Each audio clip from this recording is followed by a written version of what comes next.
9 कॅरेटच्या सोन्यासाठी आता हॉलमार्किंग बंधनकारक करण्याचा भारत सरकारचा विचार। कमी शुद्धतेच्या सोन्यालाही मागणी वाढली। भारतीय मानक ब्युरोची संबंधित हितधारकांशी चर्चा।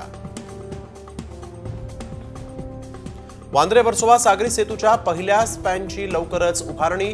MSRDC कडून तयारी सुरू। आतापर्यंत 20% काम पूर्ण।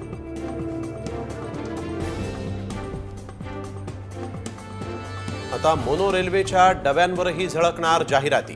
मोनो रेल्वे तोट्यात असल्यामुळे उत्पन्न वाढवण्याचा मेट्रोचा प्रयत्न।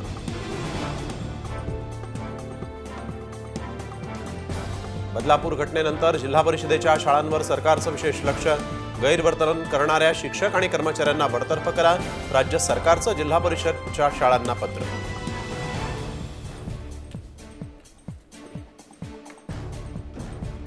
सिंधुदुर्गातल्या सावंतवाडीच्या ओटवणे गावामध्ये पूजा करून सामूहिक भात कापणी सुरू। कापलेलं नवं वाजत गाजत घरी आणून दारी बांधण्याची तळकोकणात प्रथा।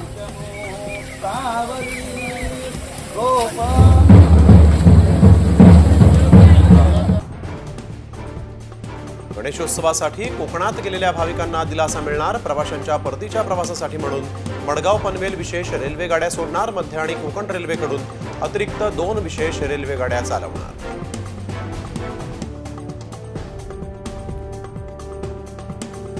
समुद्रात गणेश विसर्जन करणाऱ्यांनी जेलीफिश स्टिंग्रेच्या दंशांपासून सावध राहावं। मुंबई महापालिकेचं आवाहन। दंश करू शकणारे मासे ट्रायल नेटिंगमध्ये आढळले।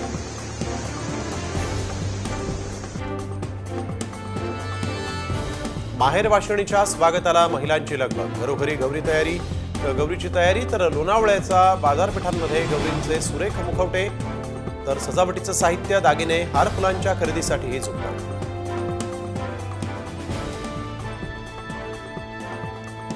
राज्यात विधानसभेच्या निवडणुका वेळेतच होण्याची शक्यता। 13 सप्टेंबरला राज्य निवडणूक आयुक्त तयारीचा आढावा घेणार।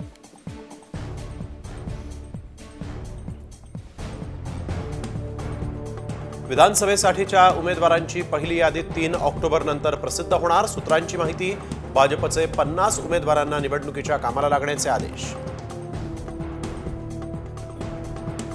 मुख्यमंत्री पदाची मागणी करणाऱ्या अजित पवारांच्या वाट्याला कमी जागा येण्याची शक्यता। राष्ट्रवादीची 50 जागांवर बोळवण होणार असल्याची माहिती। मात्र अजित पवार 60 ते 62 जागांवर ठाम।